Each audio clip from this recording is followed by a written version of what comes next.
to another segment of Straight Talk with Grover Thornton. It's always a pleasure to speak to you about the issues affecting our community. This program is designed to inspire, educate, and to inform you how government, national, state, and local impact our lives. We have a nice show tonight. I want to spend the time to listen to me and to listen to my guests. Tonight we have an excellent guest, the County Commissioner, Mr. Bobby Lockett. We will hear from him as we move towards the program. But I want to talk about a few issues that are affecting our nation right now, as I speak a little bit on the national issues. And that is this business going on with Mr. Trump, former president. The most embarrassing situation.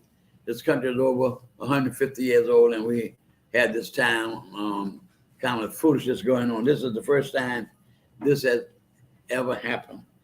Now, he has 4 indictments, 91 charges. He has been indicted in Florida, New York. He hasn't been indicted in Washington, D.C.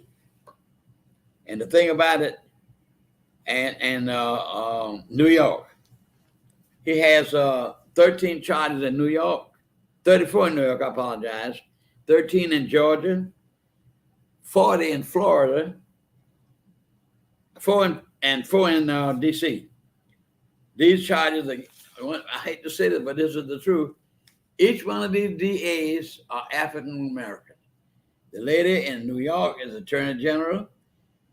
She has filed a suit. He cannot have any more business of his operation in New York anymore. And he has to go through a trial with the problems that he has there. He had a habit of purchasing real estate, and he would inflate it when it was time to sell it. And when they had taxes to pay, he would deflate. So that's some of the things that this lady from New York is going to bring against him. He has so many charges dealing with finance and not paying taxes in New York. And of course, then he has this problem in Washington, D.C. with Mr. Bragg, a black man, a DA, and he called a man an animal. He's an ignorant man. The lady said on the TV the other morning, how in the world did anybody would elect him to be president of the United States? But that man has about 47 million people, 47 million people following him. He has a cult. That's what he has. And I can't understand it. He's the leading candidate for the Republican nomination. They're afraid of him. They're scared of him. It's a shame where he has brought this country down. Also, I want to say to you about him, there's a group of people who have already filed a suit in this is a copy of the Constitution of the United States, the 14th Amendment, Section 3. It tells you if anybody takes an oath to uphold the Constitution and he's involved in insurrection or he involved in rebellion, he cannot serve as a federal official. But the problem is simply this. When you finish reading the paragraph, it says it has to have 2/3 of the House and the Senate to remove him. Now, the Senate does have the Democrat leadership, but there are a lot of Republicans, hopefully, would follow that lead. It has already been filed in the federal courts to reject him.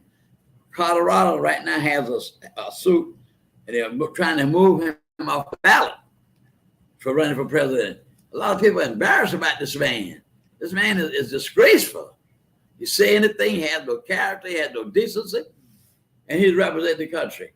Look what he did with documents. He has secret documents that detail the operation when we're in war with Iran, if that happened, and with the allies, what position the United States would take in the strategy they were using. Then he says to somebody, well, I shouldn't show you this. Now, you had one man who lied up to uphold him in that place where he lives down in Florida. And what happens? He had a lawyer, the man didn't get any money, so the man left him. he lied. Now he gets another attorney. I don't know whether appointed by the court or whatever, but the man told him evidently that you got to tell the truth because you're headed to prison. Now he's going to testify against Mr. Trump when he comes up for the trial. Then Mr. Trump wants to say, tell the judge he wants to have his trial 2026. What is wrong with him?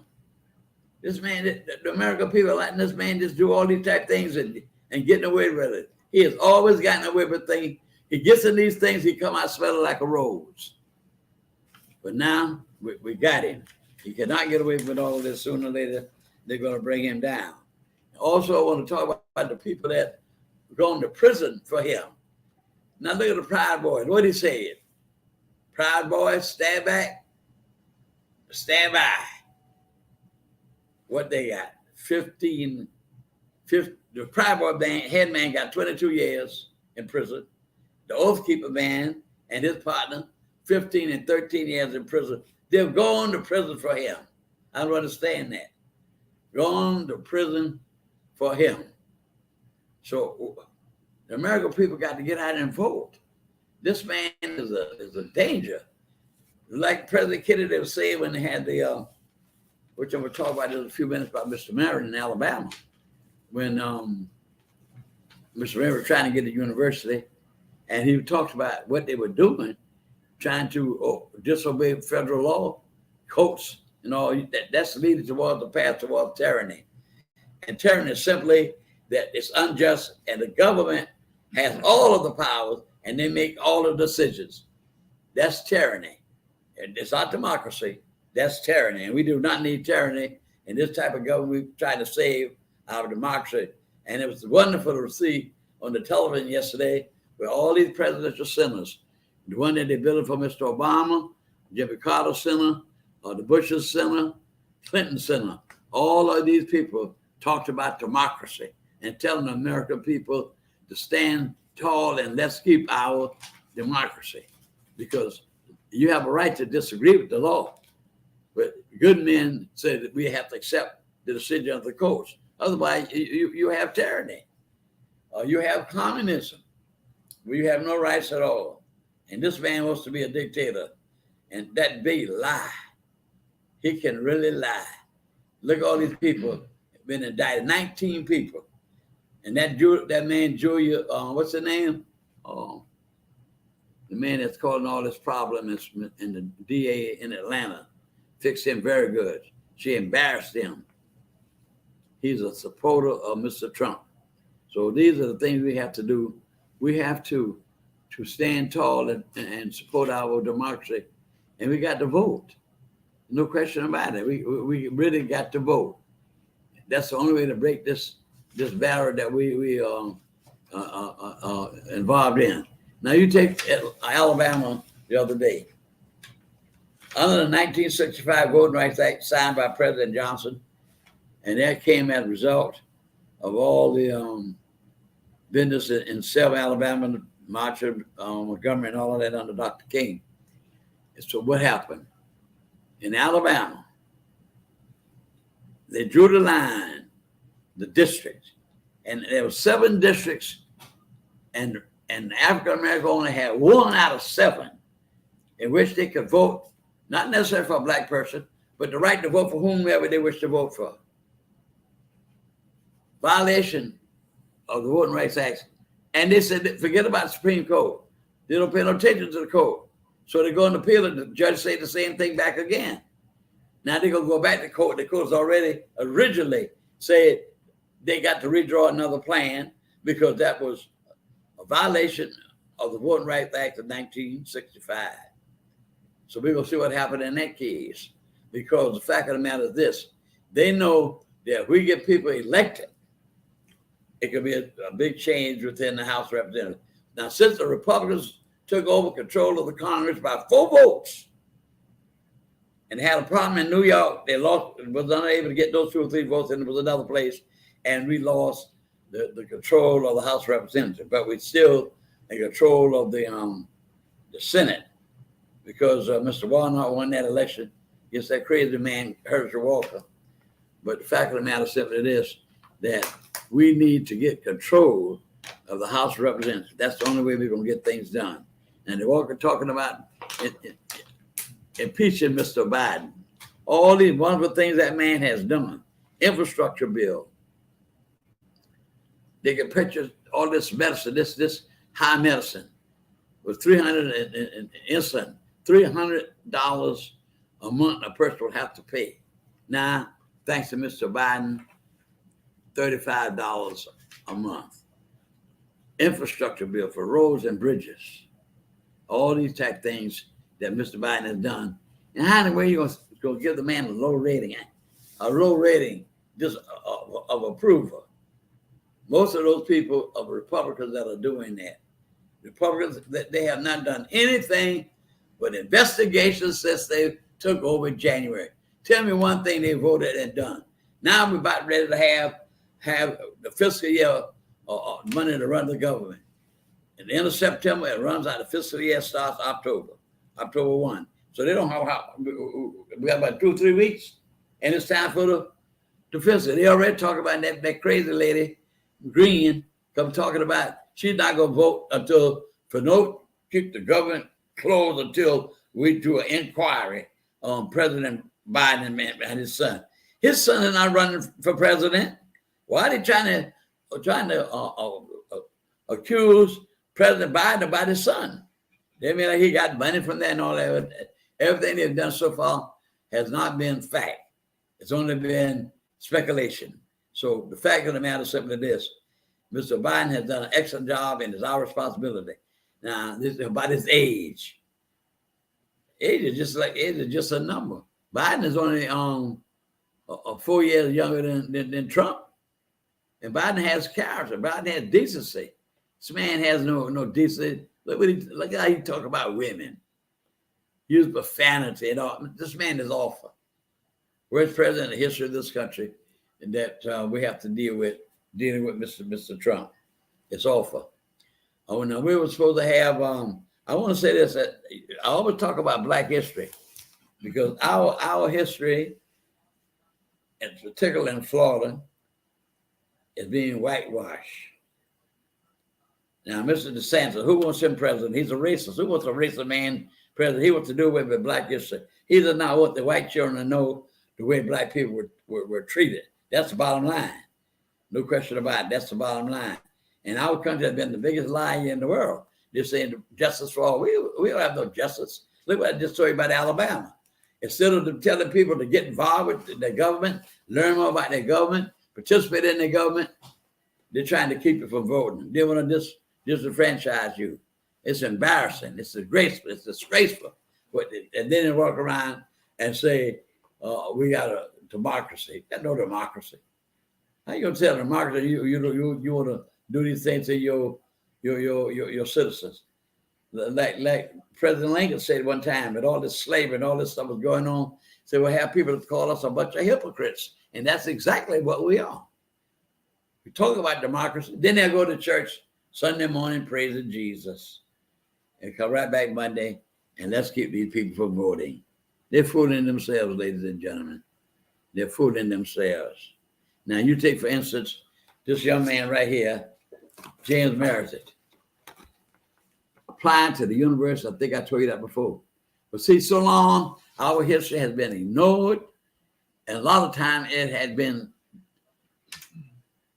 taken out of context, lying, don't want us to do this. Not like Santos said, slavery has been a benefit to Black people. How can that have been a benefit to Black people? Now, if you reverse that and let Black folk been in charge of the white folk that it was in South Africa, and a Black man tells the white woman, I'm going to send your 15-year-old daughter up to my room to the big house at 10 o'clock. Now, she's not going to do it. No, I know she better do it. Now, how would you like that, Mr. Santos? I had an opportunity to ask him that. This has not been no benefit.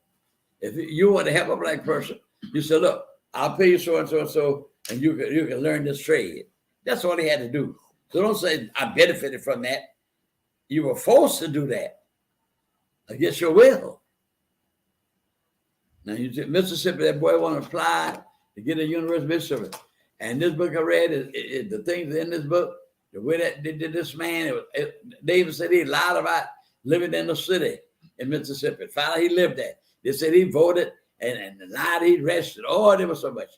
Over and over and over and over. And Mrs. Bartley was the NAACP lawyer, and she handled that case. And what they put that lady through and this young man through was just awful. Absolutely ridiculous and awful. But now he finished, and President Kennedy had to go on television to talk about the confusion, the chaos and stuff they had going on in Mississippi at the University of Mississippi, Ole Miss. That's why when they play football, I don't have no respect for them. I'm sorry, because of the trouble they did. They had a riot. They killed one or two marchers. They set buildings on fire. It was just terrible. And it make you laugh when you read the book. As I read it, there were two white guys were working around in the buildings, and these two foreigners, they were brown-skinned foreigners, passed them in the hall. And one said to the other, he said, all this hell going on here about this black man trying to come into this school. Look at them two, they just passed. They already black. They already integrated. I had to laugh at that. But eventually he was able to graduate. But what he had to go through, they tried every trick in the book to keep this boy from graduating in that school. They made at the school, that black school that he was leaving, that it wasn't up to par. It was not accredited. All that, and it was accredited.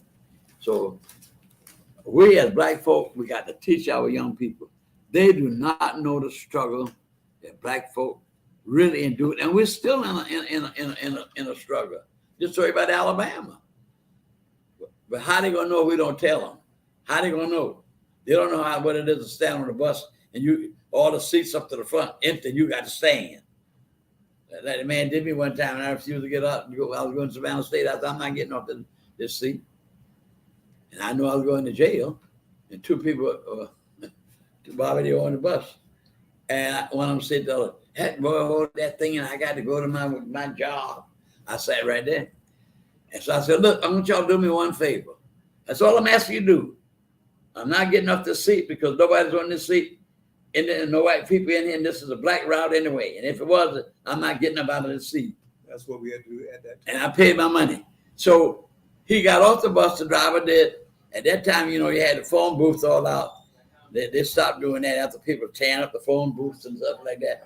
So when he got off the bus, going over to the phone, I told the two people sitting in the back, I said, I'm sorry that I'm making you late to your job. You can tell your employee what happened.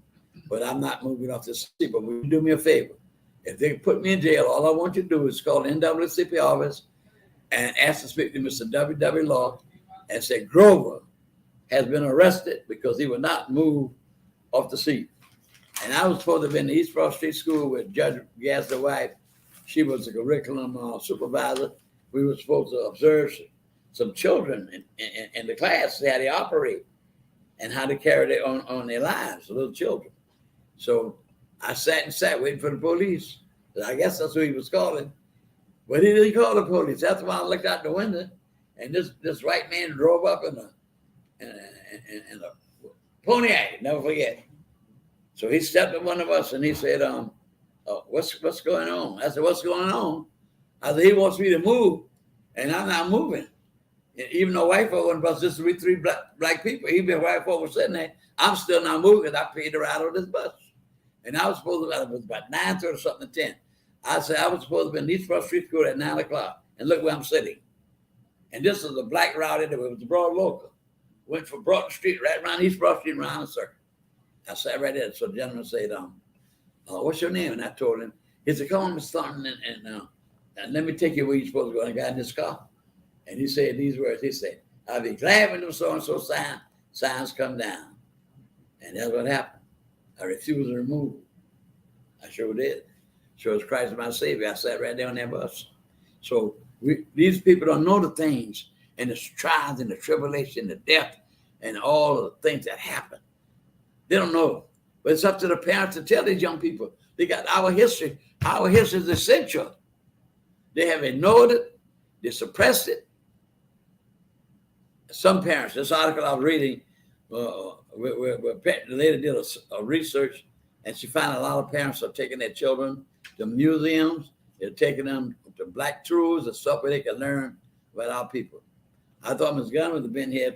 She was supposed to be on the show to tell us about the statue situation. Well, I'll just hold on that to next month, because the city voted to rename that square in honor of Ms. And I want her to give everybody a briefing on what happened, but I want to commend the city and the mayor for the leadership of finally bringing that to conclusion, because we don't have now one square in this city. Then they go to Carolina and name a race of man and say slavery was not an evil, but slavery was a great thing for African Americans.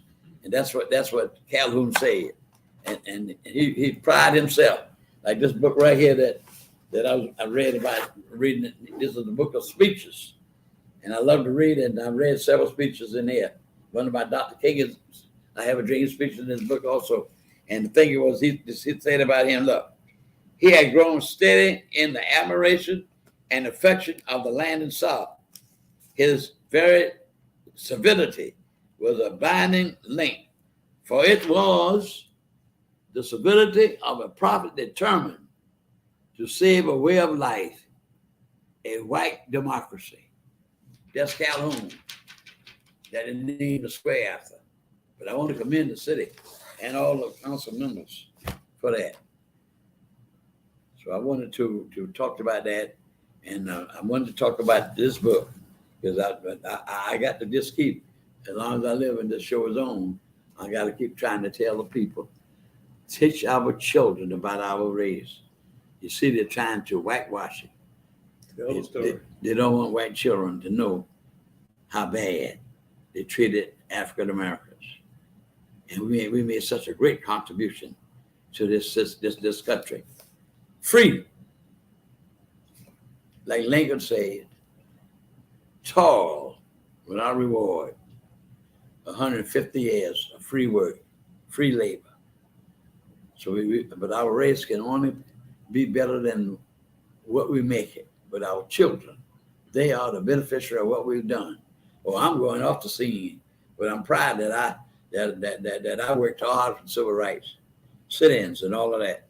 Sat there in Crest, man, spit at me. It didn't make me no different. But I was not gonna get off that seat.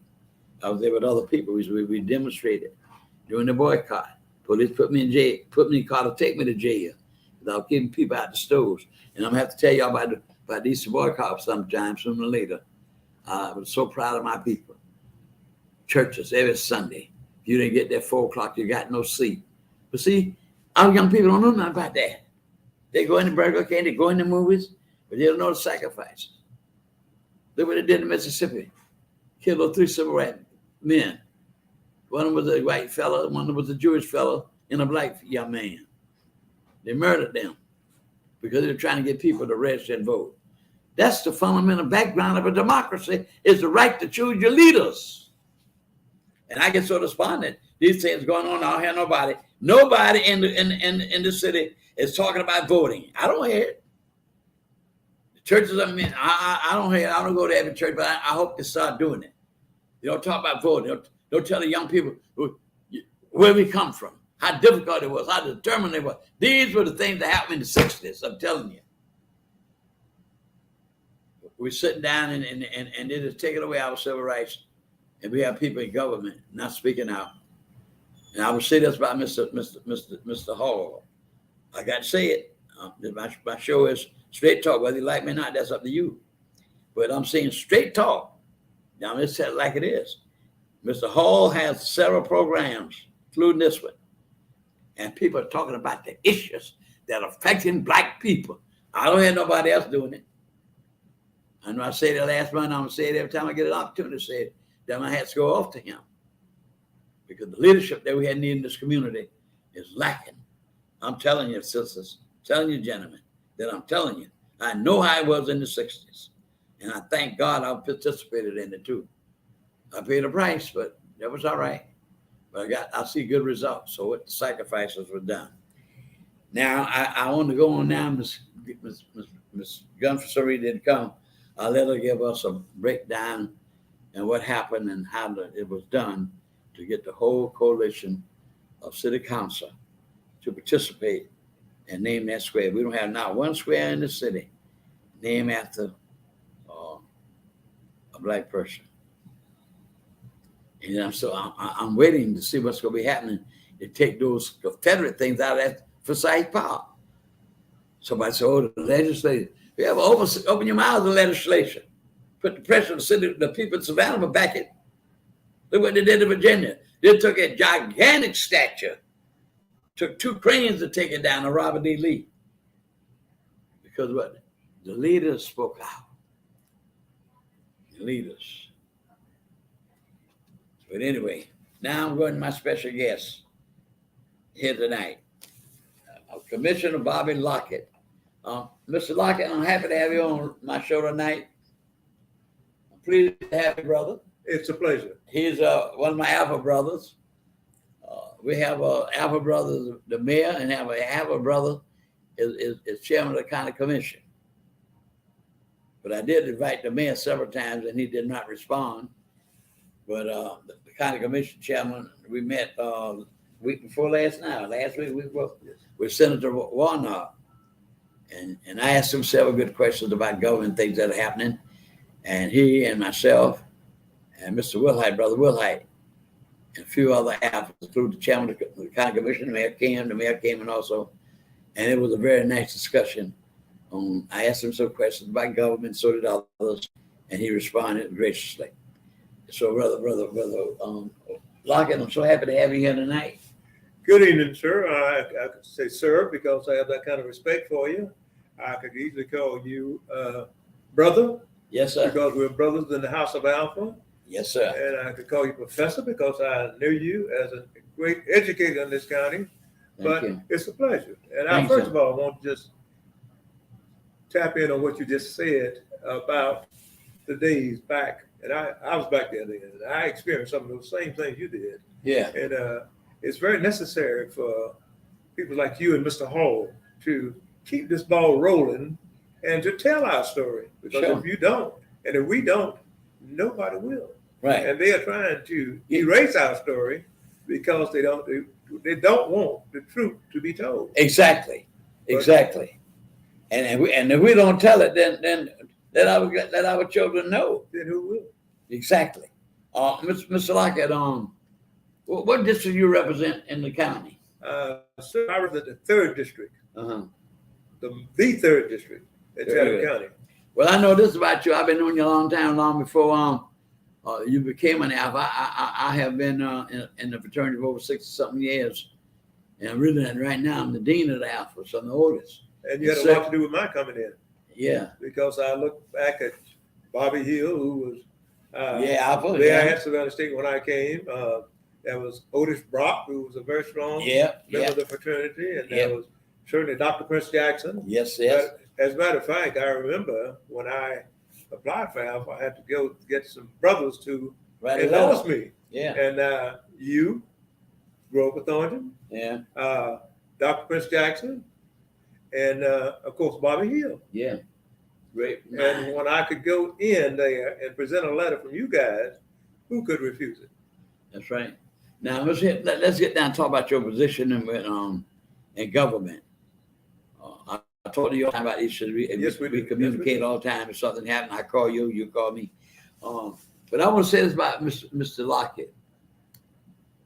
He sold automobiles for the Chevrolet company for years. He has helped millions of people, hundreds of, I mean, not millions, but hundreds of people get in the automobile because you helped my grandson. I signed for him for the car, and he paid it off to $27,000. Did a good job. Yes, he did. He paid it off. Worked hard and paid that car off. But we can say that about many, Mr. Thorne. I got you. But you've helped a lot of people, Carl. That's my point. We can do that. That you really were the dean of the salesmanship in Savannah and the deal with automobiles. Well, you know, we are here to serve. Yeah. Servants of all. Now let's talk about the government now. Okay, sir. Your function in government, because you heard I'm speaking about government. And people, we put our representatives represent us, and many times they're not speaking out on issues that really affect us. Okay. They should be speaking on voting. They should be speaking on employment. They always use the word I never could understand it. Economic development, but I don't see no development going on. Believe it or not, there is quite a bit going on. I think I'm just telling the way I see it. Okay. Now let me just ask you this: President Biden did something that had not been done since Eisenhower, when he created the interstate.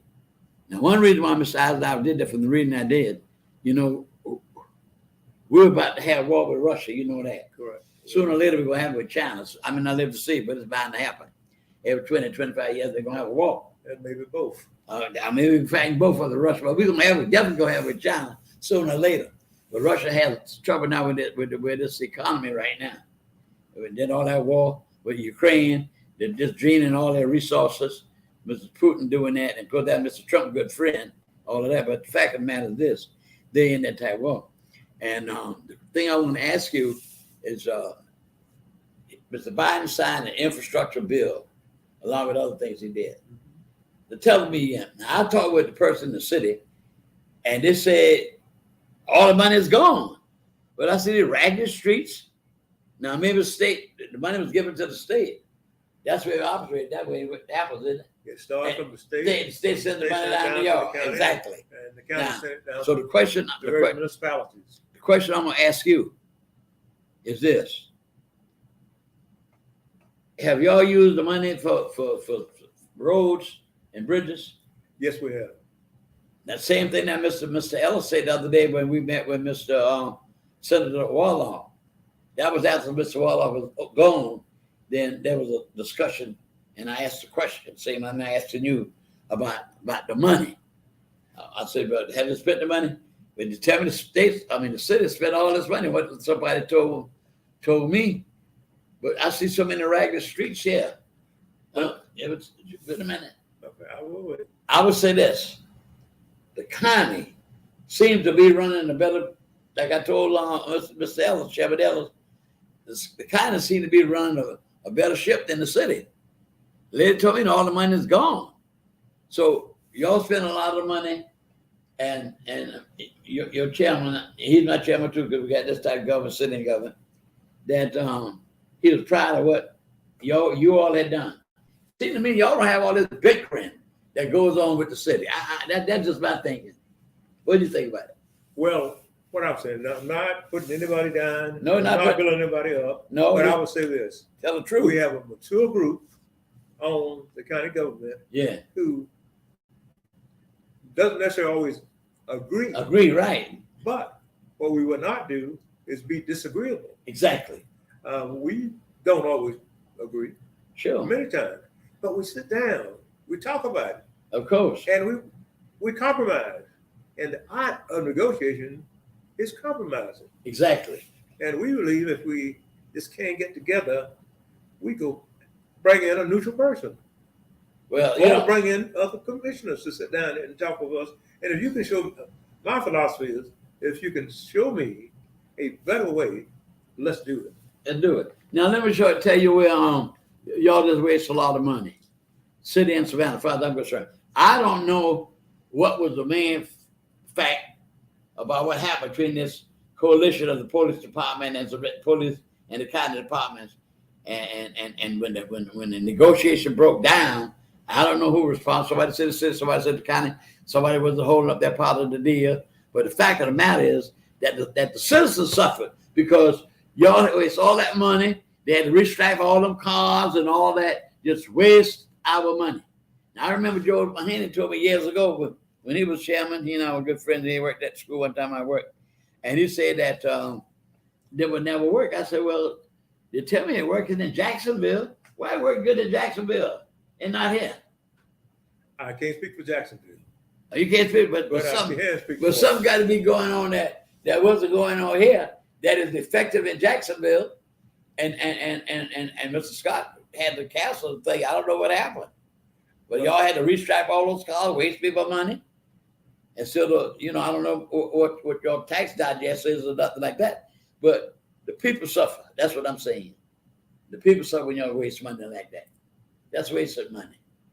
But I gotta say, the county seems to be working much more effective than the city. You had this coalition here, a group over here, a group over here. But like John Kennedy said one time, similar to what you just said, that discussions bring on negotiations, and negotiations should bring on compromise. Sure. Nobody wins all the time. You see what I'm saying? I understand that. But I think y'all doing a better job at the county than with the government, financially, and economically, and fiscally. Mr. Thornton, I believe, and we got an agreement among us. You can't get, first of all, leave your egos at the door. Exactly. When you come in here, leave egos outside. But put on your thinking cap. Yeah. And when you put on your thinking cap, let's discuss it. And let's decide not what's best for me or what's best for you in this room, what's best for the citizenry at large. Exactly. And once you do that, first of all, we want to make them safe. We want to make them secure, that they can sit out on that porch like we used to do and feel comfortable. Or kids can walk down the street or play in the street. Yeah. And feel safe. Feel safe. And that's what it's all about. So what about the crime rate in the county? Crime is up everywhere now. Oh, it's all over the country. It's all over the country now. Yeah. And first of all, we have a great chief in Chief Hadley. And he has a good assistant there. And that's Mrs. Judy. I started to say Cropper, but Talbot. Miss Judy Talbot. She's our number 2 person who came over from the Savannah Police Department, who's a very experienced person and knows the lay of this land. Mm-hmm. So we also we look around. We also have a good sheriff, and Sheriff Wiltshire. Sheriff Wiltshire, you can talk to him. Sheriff Wiltshire will come into the community. Very seldom you can find anything going on in this community, and you don't see Sheriff Wiltshire, be it the NACP, be it the some of the other places. You go out in the other communities, you will find the chief out there trying to find out what he can do to make the area a safe area. And if they're not, he has a place over there for you. It's called the county jail. Do you know how many percent African Americans in the county? In the county, it's about 37. About 37%. Uh-huh. So you got over 65% of the movement of white people. Well, you got pretty good size. Well, maybe that's why, like I said, maybe that's why things go so good. Hispanic community. Yeah, Hispanic community. Maybe that's why that thing goes so good in the county, because y'all really, and I'm not trying to be funny like that, but all the white people getting all the good deals, and the African Americans who live in that environment, and the Spanish people, they just rip from what y'all do. I don't understand why we have so much discourse in the city. It's. I would not comment on that because I don't want to seem like no. I don't have you to putting the city down. No, you put it down. I got great respect for the leaders. Oh, I got good respect for the leaders. Right. Some of the leaders. I just don't like all that bickering and coalitions. That suffers the people. It suffers the people. I would not comment on that. I'm not asking you to put down anybody. I'm not going to put down anybody neither. But I'm just saying. I'm speaking fact. That the fact is that you just see sometimes to be on the television and the bickering and all of that. That's not discussion. You discuss your area, you negotiate, and like you say, you compromise. Everybody doesn't win everything he wants. Mr. Thorne, let me just say this. Yeah. I represent Chatham County as a whole. Sure. But my focus is on the 3rd district. Yeah, of course. That's true. That's what got put me there. 3rd district to represent. What area does that encompass? Our 3rd district comes from Sandfly down to Thunderbolt. Thunderbolt, it goes downtown come on down President Street into downtown. Cover the majority of downtown. We go over to 30. Go from Montgomery Street down to 37th Street. But your area doesn't encompass a lot of the white business area. The business community. Well, that's where the money is. They pay for to pay the taxes. As well as I have the Cala Brownville area. Yeah. And from the Cala Brownville area, I go over Okay. to West Savannah, down Bay Street. Yeah, I know you. You was on. I know off Skidaway because you were at Reverend Small Church when they owned that great man. That's probably Another great man that I think of so much in Savannah. Yeah, That speaks out of this year. good representative of Chatham County. Yes, he is. And from there, I go out to Garden City, Oh, then you go into, there too? and then into Port Whitworth. Oh, I didn't know that. Oh, that's a big district. Yes, it is. It's quite a district. So you have more white people in that district than black people, Um, and they make more Yeah. money than black people. So when y'all do have the tax base, you get more revenue than in the city. You know, we But- got to say this, but Savannah, Chatham and Savannah, it's a working community, Oh yeah. and we do have good coordination between the different races. We have pretty good coordination between them. You know, Savannah, even during the civil rights struggle, and I gotta say, Savannah always had a good relationship with white people. We now, not to say that they want to give in now. It was no easy thing. So okay, let's go. We had to fight for what we achieved, but the working relationship was excellent between the white and black leaders. Dr. Gilbert did a lot in this community to bring peace here. No question about it. He had that big fine organization. It did a lot. And the NAACP Political Advisory Council did a lot. See, people just don't know, like I try to tell people the things that happened in the 60s and in the 70s and 80s with black accomplishment. Yes. We didn't always have no black person. River Stead was the first county commissioner. By far. And if you And remember, Bobby Hill was the first legislator in modern time. in the House of Representatives from Georgia said Reconstruction. The Correct. first African American went to the state legislature was Julian Bond. If you would just remember, and I was at Savannah State, and I think you had just left. Yeah, I just Yeah, read it. and, Yeah, You know, Bobby Hill was the president of the student body. yeah, I know. Bobby Hill led a boycott at Savannah State for what we call academic freedom. Yeah, And so we boycotted there for, I think, about 2 to 3 weeks.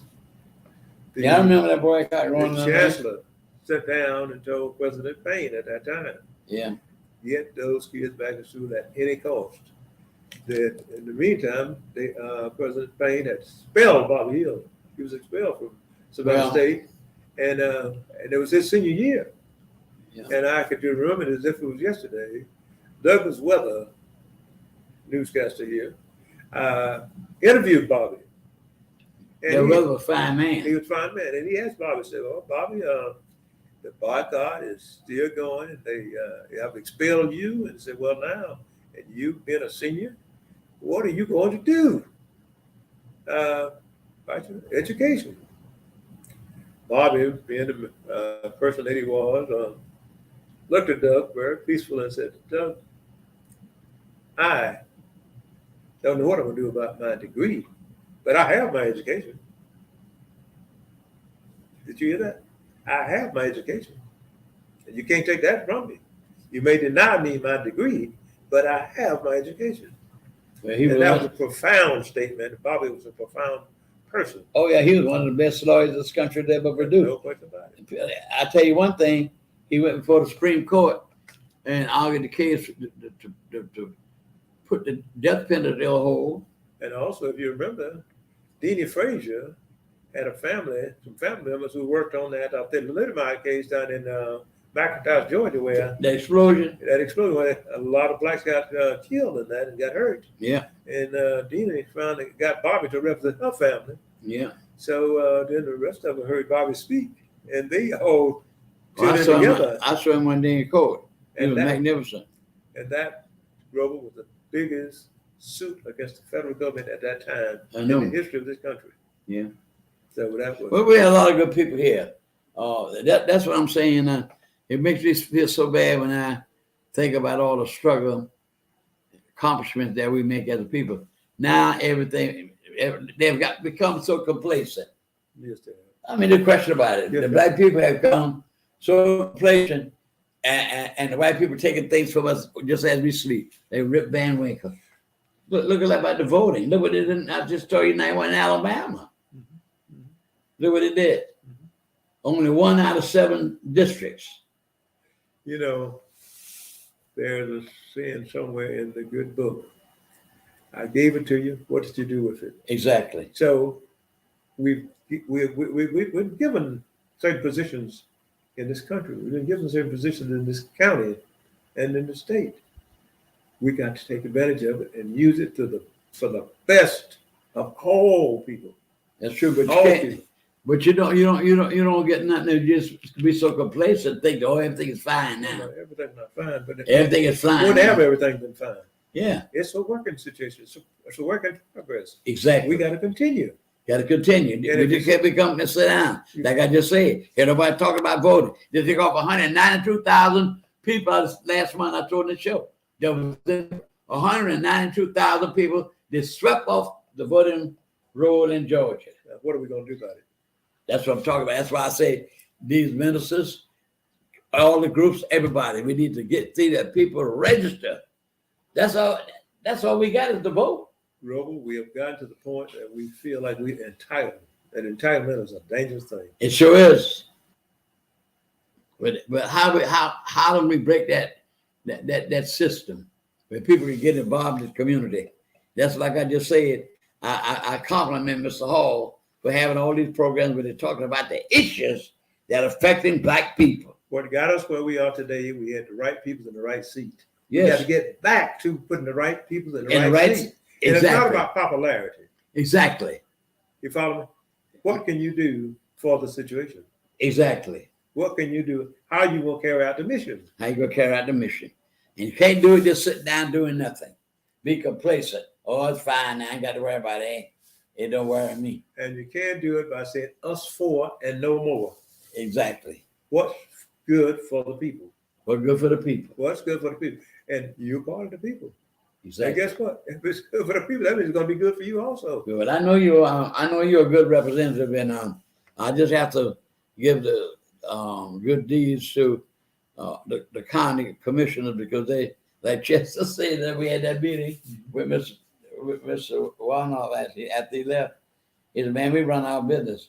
He said about how they own property around the church and all that kind of stuff, and he's doing a good job as the chairman. You know, one of the other things too, we have to be concerned about too, public health. Yeah. You see, the county is over the public health. Yeah, I know. And if you notice, we did a great job back when COVID. I mean, anywhere you go in Chatham County, you could almost get a shot.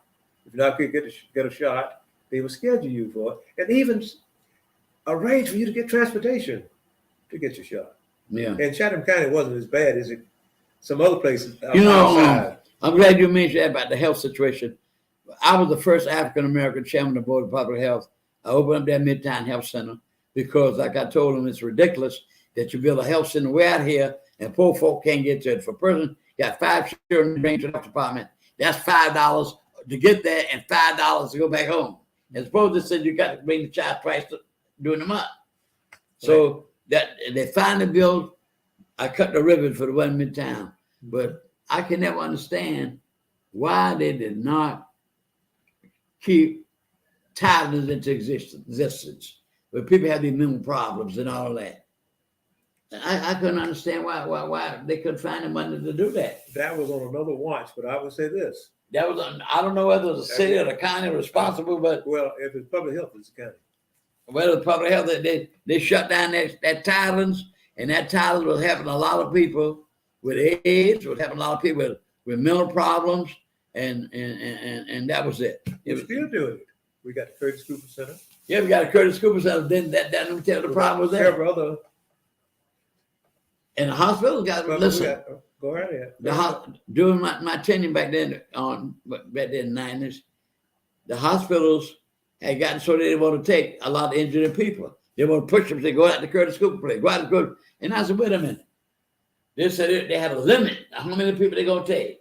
I said in the meeting, I said, you mean to tell me if you could only take 20 people and you take, that's your limit, 20 people, and a mother comes up there with a child burning with a hot fever, what are you going to say? Oh, I can't, I got the 20 people already, my limit. We can't take it. What are you going to do? Well, you had your public hospital, like Memorial Hospital. Well, that's what I'm trying to tell you. All the hospitals had a limit. I'm telling you, they were sitting there right out the Curtis Cooper place at that time. At that time. So I can speak on that at that time. Yeah, I mean, everything you got to go back and Go back, you got to. you got to go back and do I always think about, like Frederick Douglass said, how can we make educated decisions for the future if we don't look at our past? You've got to look at the past. That's what got to look at the past, brother. And move up. And move up, exactly. So that's my thinking. They close that a lot of these people around here with these drugs, killing people, they got mental problems. And you don't have nowhere to train them and to treat them. And health should be a basic thing. And I want to thank you for being on the show tonight. And you're a good man, brother. And I think, like I said, I would like to see the city government function more like the county functions. The county, we're doing what we should do. Yeah. And we're getting even better. But I would not comment on anybody else, but we are working with all the municipalities. Well, you're supposed to we do have 8 that. municipalities in Chatham County, along with They don't understand that. And we also have the but unincorporated area. Yeah, but you got to speak out on the ones that you think is not working together as a team. Not that you have to agree with everything, but it's the way you have to do it. There should be a compromise in the discussion eventually. You know, if you knock on the door long enough, eventually somebody's going to ask who that. Yeah, that's true. Well, my time is about up. I can talk all right at 8:30, but I just wanted to let you know I appreciate you coming here tonight. Thank you, sir. Oh, I want to say this. The last one, he was supposed to be in there, and I mentioned, I said, well, he should have called me. I'm not no hypocrite. But I understood after I talked with you, you were in Macon at a funeral. Mr. Lockett originally is from Macon, and someone in his family passed. I didn't know that at that time until you told me when you came back. And I appreciate that. Let me just say this. Our philosophy in the county, first of all, we're trying to make the 3rd district a better 3rd district. Yeah. By making the 3rd district a better 3rd district, we're going to make the other districts a better district. And by making our districts better, we make the county better. And by when I said county, I mean the citizens. Yeah. And by making the county better, we're going to make the state better. Exactly. We got a better Georgia state. Exactly. And by making the state better, we're going to make this country better. And if we make this country better, guess what? We'll make this world better. And that's what we're trying to do. Make this a better world than we're living in. We got a lot of serious problems in our country now. One man, I cannot say how can one man, that one man just wreck this country. One man. But I'm talking about policies and procedures now, as far as making it better. Politics. And policies, not politics. Exactly. Well, I thank you for being here tonight with Commissioner Bubba Lockett. I really do. Thank you for being here tonight. And as I come to my conclusion here tonight, I want to thank all the people for listening. When we do these programs, we just don't jump up and we prepare. And to be able to ask any questions anybody want to ask about it. So if anybody want to call me, 925-1034 for any discussion on the issue that we talk. But talk sense if you call me. I don't have no time for no foolishness. And I'll be glad to answer any question. And I want to thank Commissioner Lockett for being here again. I appreciate your input. Thank you, sir. Thank you, sir. And I just had to compliment the county. And I would want the city to have a better relationship where they were, you don't never necessarily agree on everything, but work towards a compromise to make the development of the city. And people could live better and respect one another better, and we have a great city. Thank you again, sir. And I would just say this to you and your group here. Keep doing the good thing that you're doing. And like I want to say to everybody again, my hat goes off to Mr. Hall because he seemed to be, I don't know no other group speaking out on issues. I don't know. And I thank him for doing that. All the programs that is in the network, they're addressing issues that affect us as Black people. And we got to educate our children. I try to talk about the history. They're trying to wipe us out. Keep up the good work, Mr. Hall. Thank you very much. Thank you. So in conclusion tonight, I want to say, let us keep our faith, work, and one thing. Let all us be one of these here. Be one of these here, a voter. The church said amen. I don't care if a man got $1 trillion. He can't pull that lever but one time, just like you. That's the only time that we're equal. And Mr. Trump told that big lie. He lied about the election. But that's what we do. We must vote. Please vote. Please register. Please vote. Because it's very important for our well-being as a race and as a nation. Thank you very much. See you next month and have a good evening. Good night.